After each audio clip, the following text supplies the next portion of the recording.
Makna daripada kalam Al-Allamah Al-Habib Ahmad bin Zain Al-Habsyi rahimahullah wa nafa'ana bi'ulumi. Ketahuilah bahwasanya kibir adalah makna yang batin.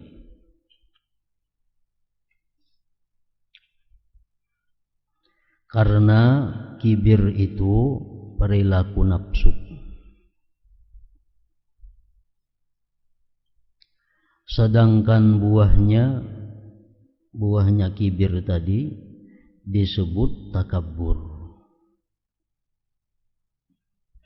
yaitu berbagai perilaku zahir yang timbul karena sombong.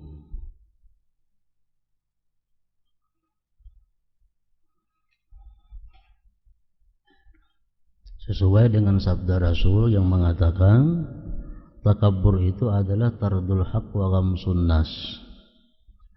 Takabbur itu artinya menolak yang benar dan meremehkan, menghinakan manusia. Nah, itu sudah kembali kepada perilaku. Perilaku sombong itu disebut takabbur, dan yang di dalam hati itu namanya adalah kibir.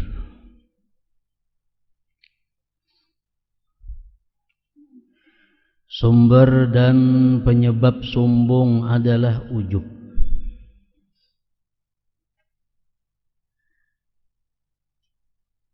Berbangga diri artinya. Barang siapa merasa bangga dengan diri, ilmu dan amalnya, atau dengan sesuatu yang lain, kemudian dirinya merasa mulia, maka dia telah sombong.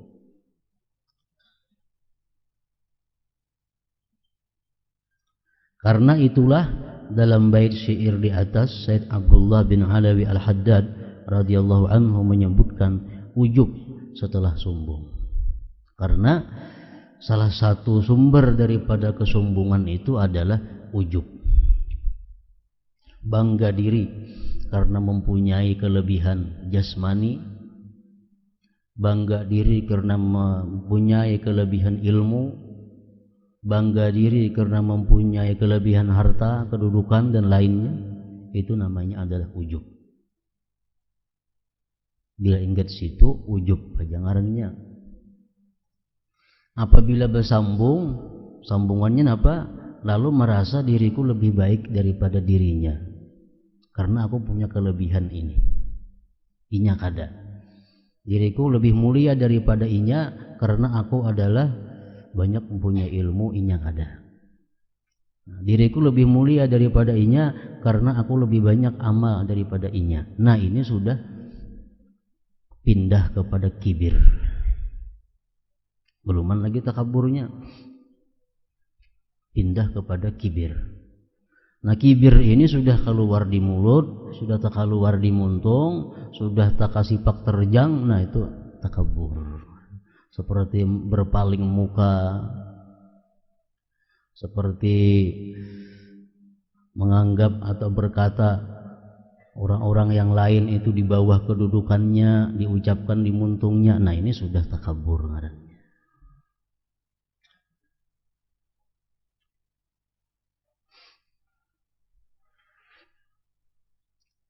Ujub menyebabkan takabur.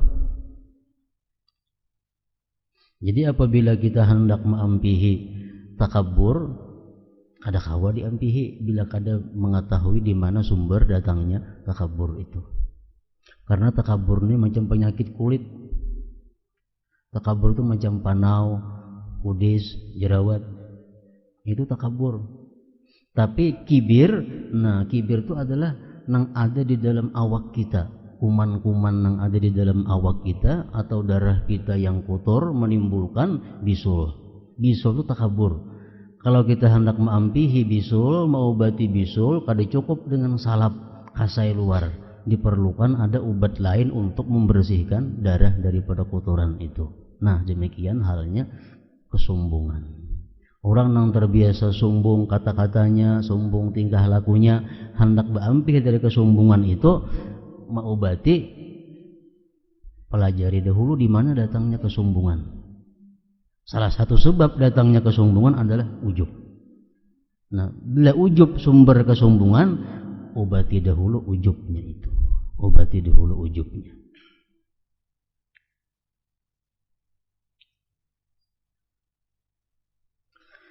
Dan iri dengki kepada orang lain.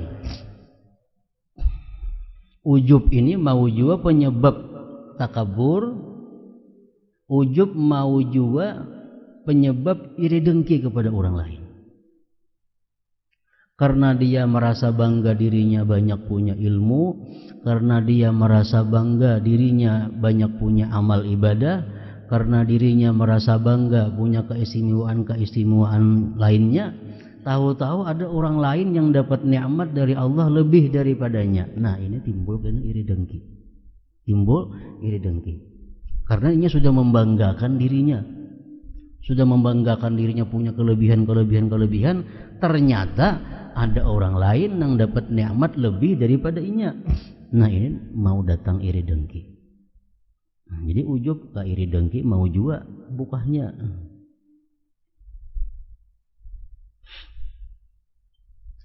Iri dengki ini dapat menimbulkan riya. Iri dengki ini dapat menimbulkan riya. Jelas sudah itu. Kalau kita misalnya iri dengki kepada fulan, kita ini jelas sudah beramal, beribadah, minta dilihat oleh orang lain, minta ditangguh oleh orang lain, supaya orang lain menganggap kita lebih baik daripada fulan yang kita dengki itu. Jelas. Jadi iri dengki ini membawa kepada riya mau jua, dan sombong mau jua iri dengki ini.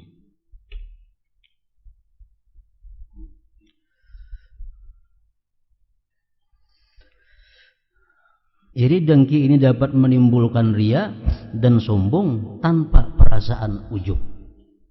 Jadi sombong itu bisa timbul kadang melalui ujub.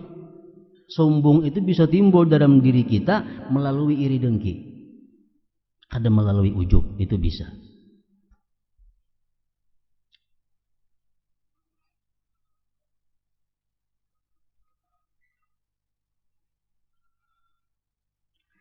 Barang siapa memendam kemarahan kepada orang lain, barang siapa memendam kemarahan kepada orang lain, maka hatinya tidak akan mau merendahkan diri kepadanya. Sudah nyata kalau kita sarik lawan seseorang, kita kadang mau tawadhu lawan orang itu. Meskipun dia yakin bahwa orang itu patut mendapatkan penghormatan darinya. Menyembunyikan kemarahan terhadap orang lain itu disebut dengan dendam.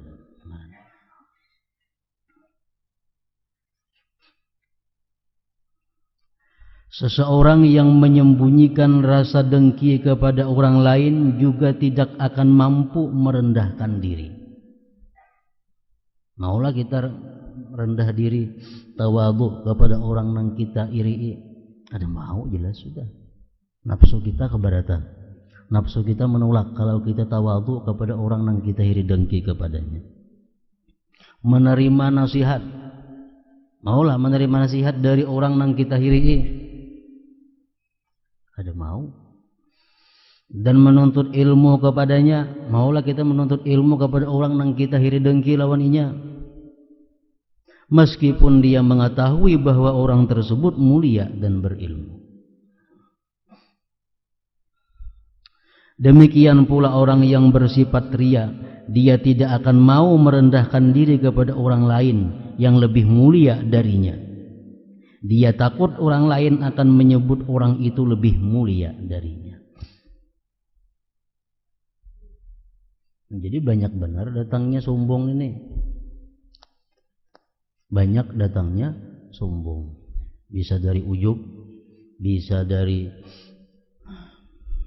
dengki, bisa daripada dendam, bisa daripada riya, timbul sombong.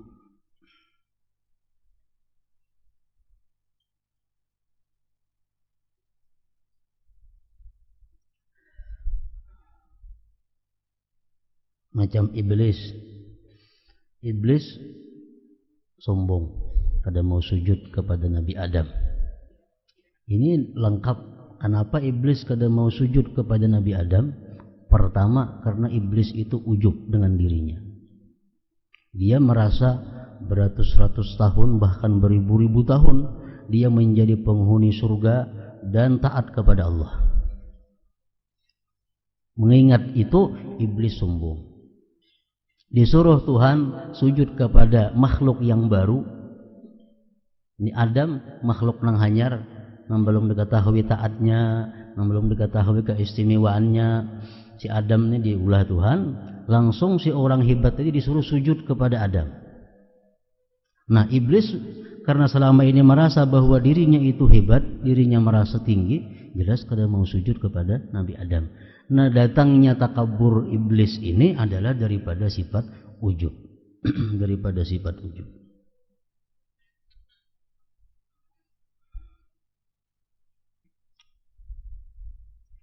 Tanda-tanda orang yang sombong antara lain adalah menginginkan orang lain berdiri menghormati kedatangannya.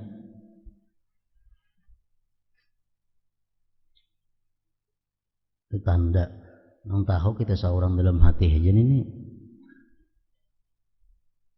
Kita kepingin bahwa orang itu selalu menyambut kedatangan kita.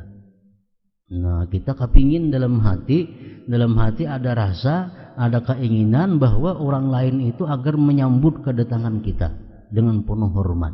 Bila dalam hati kita ada demikian, berarti kita sudah ada sifat kibir, sudah ada sifat sombong. Merasa keberatan untuk mengunjungi orang lain. Inya berpendapat bahwa inya nang pantas diilangi, inya nang pantas didatangi. Kalau inya kada cucuk bilang rumah orang. Nah, ini bila dalam hati kita macam itu, Anda berarti sifat sombong. Meskipun dia akan memperoleh manfaat dari kunjungan itu, tetapnya kada mau. Enggan orang lain duduk di dekatnya atau menyamainya. Ini harus berbeda pada orang lain. Bajunya kada hendak disamai orang, kendaraannya kada hendak disamai orang, pakaiannya kada hendak disamai orang, rumahnya kada hendak disamai orang, tempat duduknya kada hendak disamai orang. Bila ada orang nyamai, ini mencari yang lebih model lagi daripada orang lain. Nah, ini alamat sombong. Alamat sombong.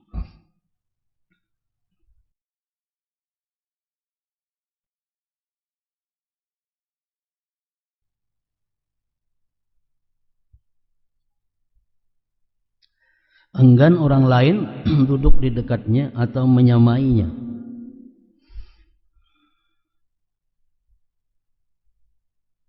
Tidak mau membawa sendiri barang bawaannya ke rumah. Karena merasa itu kada cucuk dilakukannya.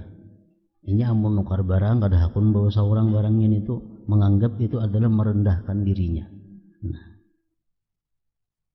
Dan menyukai pakaian mewah untuk dipamerkan kepada manusia. Itu alamat tanda orang yang dalam hatinya ada sombong. Bila dalam hati kita ada sombong dan kita kada tobat sampai terbawa kepada mati, maka kita kada akan masuk surga. La yadkhulul jannah man kana fi qalbihi misqalu habbatin min kibrin. Atau kama qala Rasul. Tidak masuk surga, ujar Nabi, orang nang di dalam hatinya itu ada seberat biji sesawi daripada kesombongan.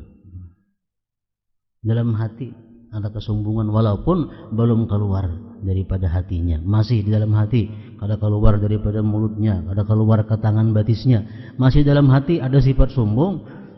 Allah kada berkenan memasukkan ini orang ke dalam surganya. Kita mamanya nukar baju 200.000. Nah, imbah itu nukar baju 200.000 beluman lagi dipakai. Sekali pembantu rumah kita nukar baju macam itu juga sama. Pembantu rumah sama nukar baju 200.000 juga boleh di mana kada tahu duitnya. Sama kalau baju yang kita tukar. Di dalam hati kita timbul rasa berat memakai baju ini karena sama lawan pembantu, berarti di hati kita ada sombong. Baju sama lawan bawahan.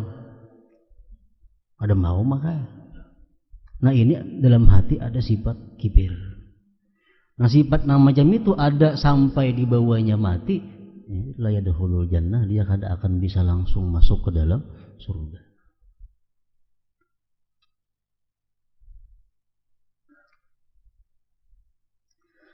Barang siapa ingin tawadhu, maka hendaknya dia meneladani Rasulullah sallallahu alaihi wasallam pada keadaan-keadaan dan akhlak beliau, dan ridha dengan sesuatu yang diridai oleh Rasulullah untuk diri beliau. Karena sesungguhnya Rasulullah sallallahu alaihi wasallam paling besar makhluk pangkat dan martabatnya. Tetapi hubbud dunia, mencintai dunia adalah pokok tiap-tiap kejahatan, dan benci dunia adalah pokok tiap-tiap taat. Maka tidak ada yang menegah seseorang daripada meneladani Rasulullah melainkan hubbud dunia, cinta kepada dunia.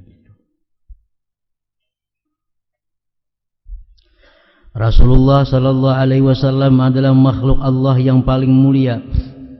Meskipun demikian beliau sallallahu alaihi wasallam memberi makan unta dan mengikatnya sendiri. Menyapu rumah mau haja Rasulullah. Memerah kambing, artinya memerah susu kambing seorang mau aja. Makan bersama pembantunya mau aja. Dan bila mereka lelah bekerja, beliau menggantikannya.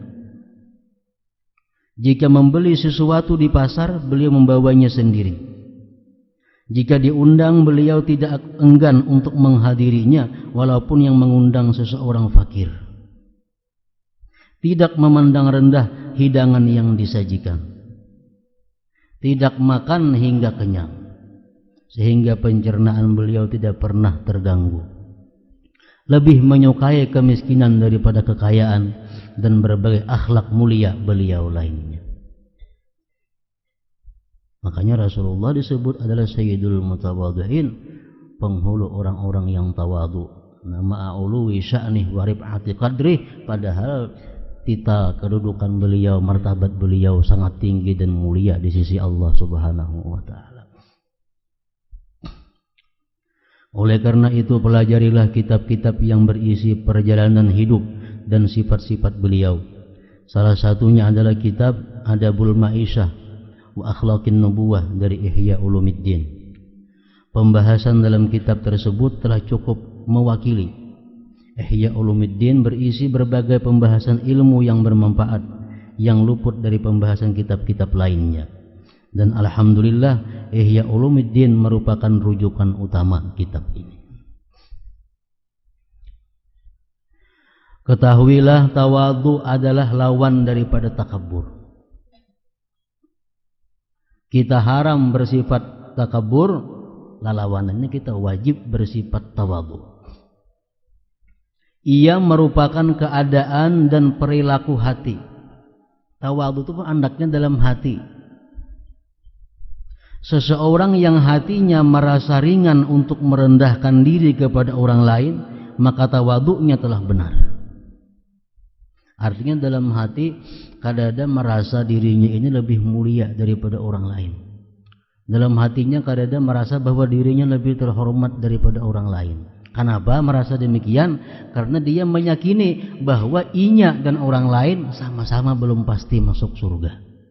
Inya dan orang lain sama-sama belum tahu apakah ke neraka atau kada. Jadi kadang-kala kemuliaan apa yang diandalkan kepada orang lain. Kita boleh merasa mulia daripada orang lain, merasa besar dari orang lain boleh, asalkan kita sudah yakin bahwa kita bakal masuk surga. Selama kita belum yakin masuk surga, kada ada kemuliaan, kehebatan yang bisa kita andalkan.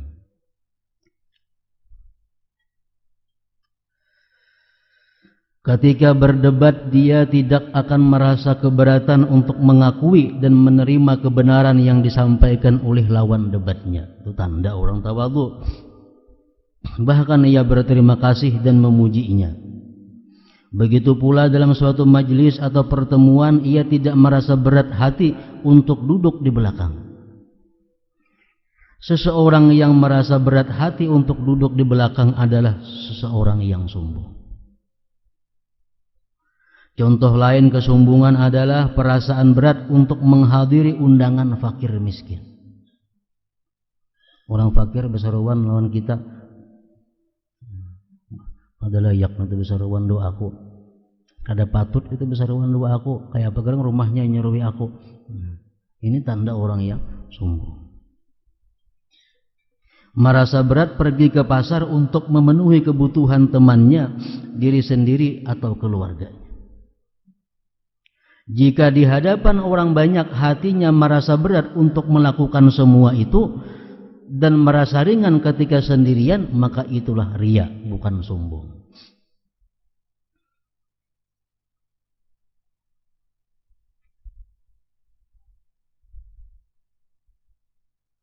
Jika pada saat sendirian ia merasa berat untuk melakukan semua itu, maka dia seorang yang sombong. Tetapi jika pada saat di hadapan orang maupun saat sendirian dia merasa berat hati untuk melakukannya, maka dia telah bersikap sombong dan riya. Umpamanya menyapui rumah. Menyapu rumah adalah termasuk pekerjaan yang dikerjakan oleh Rasulullah sallallahu alaihi wasallam. Kalau inya mau menyapui rumah cuma bila orang sunyi, bila orang turana mau menyapui rumah. Orang banyaknya ada hakun nyapui rumah. Nah ini ngarannya riya, lain sombong. Tapi kalau inya kada mau menyapui rumah baik orang banyak atau kada ada manusia, ini ngarannya sombong. Ini ngarannya adalah sombong. Ini kada mau nyapui rumah nang orang ada kah, kada ada kah? Kada mau nyapui rumah, itu ngarannya sombong. Bila orang ada kada mau, orang kada ada mau aja, itu ngarannya adalah riya.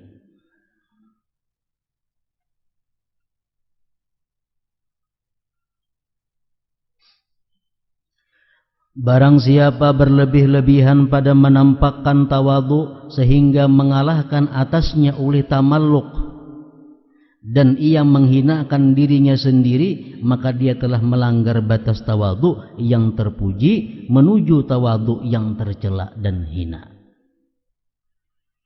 Jadi tawadhu ini ada juga batasnya, di mana nang sampai kita kada boleh melakukan demikian. Artinya bukan tawadhu itu menghinakan diri. Menghinakan diri lain daripada tawadhu. Kalau kita sama-sama dengan kawan, orang yang semartabat lawan kita, sederajat lawan kita, sama-sama, kita lebih suka duduk di belakang. Ini ngarannya tawadhu. Karena sekeliling kita adalah orang yang sederajat, sekelas lawan kita, sependidikan lawan kita, berhubungan kita lebih suka di belakang daripada di muka, lebih suka di belakang daripada tampil di muka. Nah ini tawadhu ngarannya. Kenapa? Karena letaknya adalah dengan kawan sederajat kita. Nang kada boleh itu adalah kita kepada orang yang di bawah daripada kita. Umpamanya kita orang berpendidikan, kita orang yang dimuliakan, kita orang yang dihormati. Tiba-tiba masuk tukang bijak, umpamanya, atau masuk tukang nang sifatnya gawian itu adalah buruh. Masuk kita hormati, kita sasahi ke muka lawang situ. Kita suruh duduk ke muka ke tempat kita balik duduk ke belakang. Nah ini ngarannya takhasus, ngarannya takhasusun, menghinakan diri seorang. Ini kada boleh, kaliwatan tawadhu ngarannya.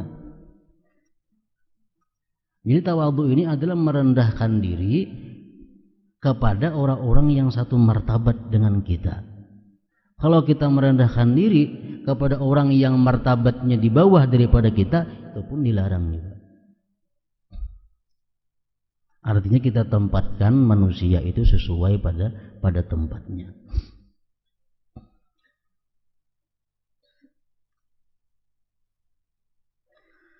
Dalam sikap ini dia dapat memperhatikan Allah, merasa takut kepadanya, mengharapkan pahala dan segala sesuatu yang telah ia persiapkan untuknya, mengkhawatirkan akhir umurnya kelak, menyibukkan dirinya untuk mematuhi Allah, menampakkan kefakiran, mengenal dirinya, mensyukuri nikmat Allah dan menyadari karunia dan kemurahan Allah yang dicurahkan kepadanya sejak dahulu. Sikap demikian akan menolak kesombongan dalam dirinya hingga ke akar-akarnya.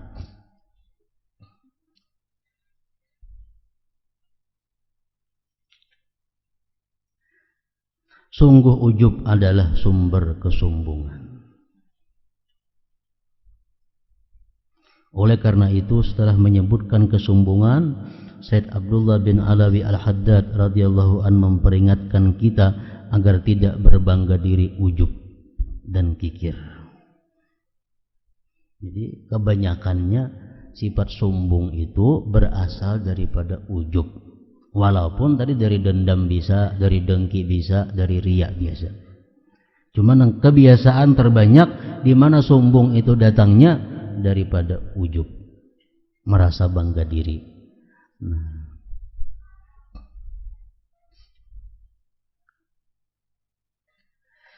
para ulama mengajarkan kepada kita kayak apa cara untuk sekada-kadanya mengurangi ujub yang ada di dalam hati kita. Ujub timbul, bangga diri timbul karena kita lebih kaya daripada selain. Bangga diri timbul bisa karena kita merasa lebih alim daripada orang lain. Bangga diri timbul bisa karena kita merasa lebih banyak ibadah daripada orang lain. Macam-macam.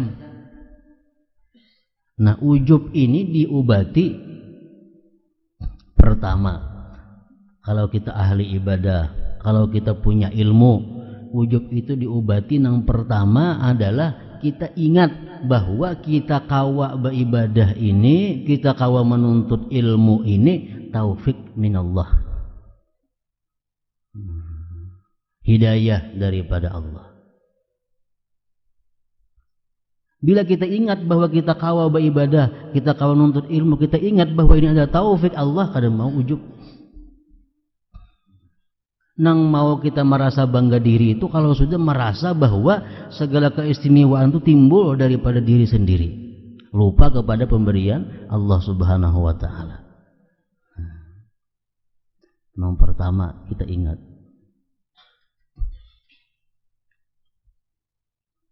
Untung beribadah dengan ibadah yang berat, untung melakukan satu ibadah yang berat, itu kerap kali datang timbul ujub, merasa hebat telah berhasil melakukan ibadah yang berat.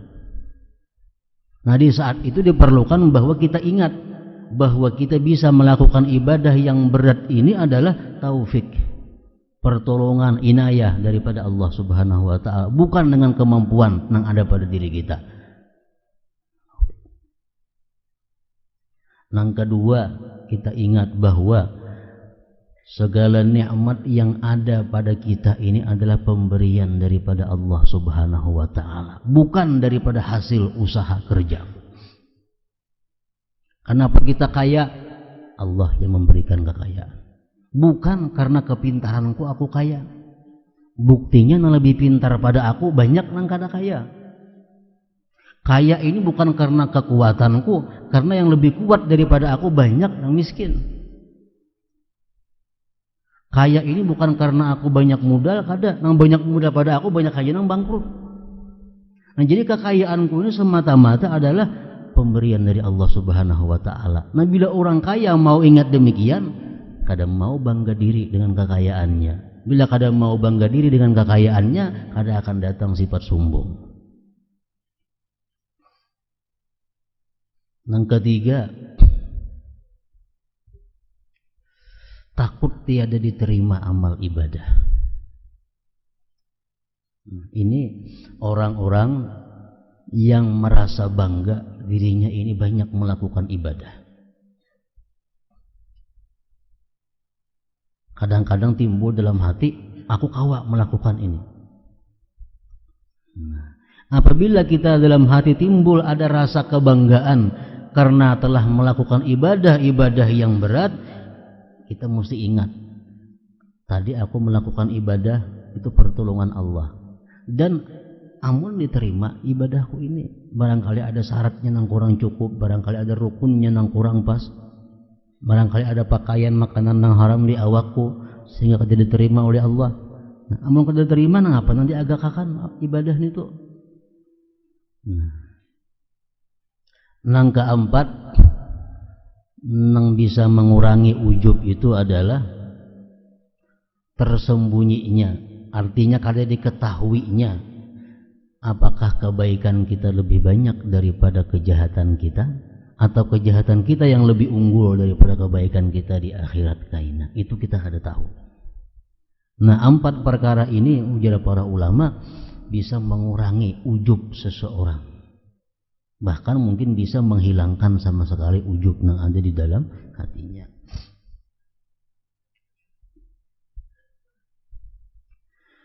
Rasulullah sallallahu alaihi wasallam bersabda, "Salasum muhlikat syuhun muta' wa hawan muttaba' wa ijabul mar'i bi nafsihi." 3 hal yang membinasakan manusia. Pertama, sifat kikir yang ditaati.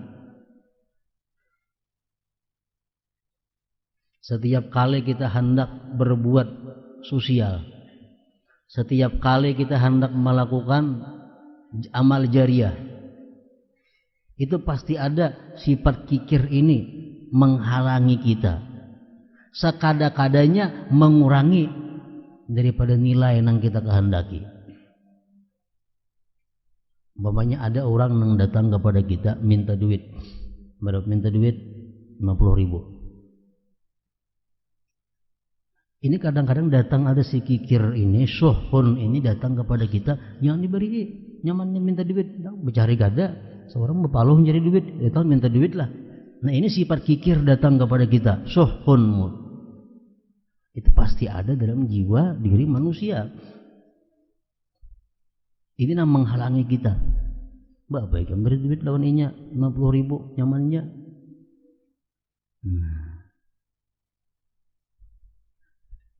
Sifat kikir. Bila kita mau menuruti si kikir nih, oh benaran bapak aku berinya duit, soalnya ngapa mencari. Sifat kikir yang ditaati, ini tanda kebinasaan seseorang. Yang kedua, hawa nafsu yang diikuti. Nang apa nang kehendak turuti, hendak makan apa aja makan, hendak pakaian apa aja pakai, hendak ke mana aja datangi, dituruti, kada memikirkan bolehkah kadakah, bolehkah kadakah, pokoknya apa hendak dituruti. Nah, itu tanda binasanya seseorang. Yang ketiga, bangga kepada diri sendiri. Wa i'jabul mar'i bi nafsihi, bangga kepada diri sendiri.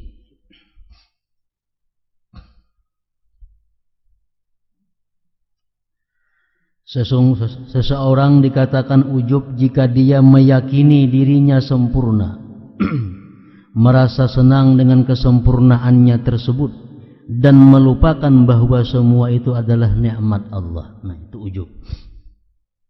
Serta tidak merasa khawatir nikmat tersebut akan dicabut. Jadi pada hakikatnya ujub adalah mengagungkan kesempurnaan diri dengan melupakan Allah sebagai pemberi nikmat tersebut. Jika dia merasa sempurna dan di samping itu meyakini bahwa dirinya memiliki kedudukan di sisi Allah dan memperoleh kemuliaan di dunia, sehingga menganggap jauh akan mengalami hal-hal yang tidak menyenangkan, maka dia adalah seorang mudillun. Mudillun ini akibatnya berasal dari ujub juga. Cuma mudillun ini kada ada hubungannya ke manusia lain. Ini hanya untuk dirinya kepada Allah. Umpamanya dalam setiap harinya membaca Quran, menuntut ilmu, malam sembahyang tahajud, lengkap ibadah dilakukannya. Lalu dia merasa bahwa dia punya kedudukan di sisi Allah karena ibadahnya banyak. Tiba-tiba datang bala kepadanya. Lalu ia merasa aneh. Kenapa Tuhan membalakan lawan aku? Aku beribadah seharian. Nah, ini ngarannya mudillun. Atau yang berdoa kepada Allah, doanya katanya dikabulkan, lalu nya merasa heran, kenapa Tuhan kadang ngabulkan aku baiknya seharian hari ini. Nah, ini mudillun. Itu pun sifat nang kada boleh juga. Sifat ini lebih buruk dari ujub. Ujub merasa bangga diri karena mampu melakukan ini, kau mengulah ini, kau macam ini. Ujub bangga diri. Bila merasa lebih baik daripada orang lain, sombong ngarannya. Bila merasa berjasa lawan Allah, mudil ngarannya. Merasa berjasa lawan Tuhan, itu mudil, lebih buruk daripada ujub. Sebagai contoh adalah seorang yang menganggap mustahil jika Allah Ta'ala menolak doanya. Ujub adalah salah satu penyebab sombong. Ujub akan mendorong seseorang untuk melupakan, menganggap kecil, dan tidak bertobat dari dosa-dosanya. Ujub menyebabkan seseorang tidak dapat melihat berbagai cacat yang terdapat dalam amalnya, jauh dari taufik Allah, dan merasa aman dari makarnya, dari perdaya Allah Subhanahu wa Ta'ala. Seseorang yang bersifat ujub sia-sia usahanya di dunia ini, tetapi dia merasa telah berbuat sebaik-baiknya. Orang ujub nih, dia merasa banyak beribadah, padahal sia-sia semuaan ibadahnya itu. Ujub adalah kebutaan, kebodohan, dan kelalaian seseorang terhadap Allah dan terhadap berbagai karunia dan kemurahan. Allah Ta'ala mewahyukan qul bifadlillah wa birahmatihi fabidzalika falyafrahu huwa khairum mimma yajma'un. Katakanlah, dengan karunia Allah dan rahmatnya hendaklah kalian bergembira. Kita boleh bergembira karena tuntung puasa sebulanan. Kita boleh bergembira karena kau menamatakan Quran sehatam sehari semalaman. Kita boleh bergembira karena kau melakukan ibadah-ibadah yang berat. Boleh kita bergembira, cuma gembira kita itu tertuju kepada anugerah yang diberikan Allah kepada kita. Aku bangga, aku diberi Allah anugerah. Kau menghatamkan Quran sehari semalaman. Ayo aja gembira. Tapi kita gembira itu karena apa? Karena Allah memberikan anugerah kepada kita sehingga kau demikian. Nah, itu boleh. Bahkan disuruh qul bifadlillah wa birahmatihi fabidzalika falyafrahu. Bukan kita bangga diri, bukan gembira dengan kemampuan seorang, ada. Karunia Allah itu lebih baik dari apa yang mereka kumpulkan. Seharusnya seseorang yang ujub itu berbangga dengan karunia dan kemurahan Allah. Sebab tidak ada Tuhan kecuali Allah. Tidak ada yang menciptakan selain Dia, dan sebenarnya hanya Allah lah yang memberi karunia orang yang beramal dan amalnya. Orang yang mulia dan berbagai sifat kemuliaannya itu pun anugerah dari Allah. Semua itu adalah nikmat Allah dan sebenarnya mereka tidak berhak menerimanya. Allah Ta'ala mewahyukan walaula fadlullah alaikum wa rahmatuhu ma zaka minkum min ahadin abada walakinnallaha yuzakki man yasha. Sekiranya tidaklah karena karunia Allah dan rahmatnya kepada kalian semua, niscaya tidak ada seorang pun dari kalian yang bersih dari perbuatan-perbuatan keji dan munkar itu. Andai kata kada karunia Allah dan rahmatnya kepada kita nih, kita kada kau menghindar daripada dosa, kada kau menghindar daripada maksiat selama-lamanya. Tetapi Allah membersihkan siapa yang dikehendakinya. Kita terhindar daripada maksiat, kita bangga. Tapi bangganya bukan kepada diri kita karena kau berjauh daripada maksiat, tapi kita bangga karena kita ditolong oleh Allah Subhanahu wa Ta'ala.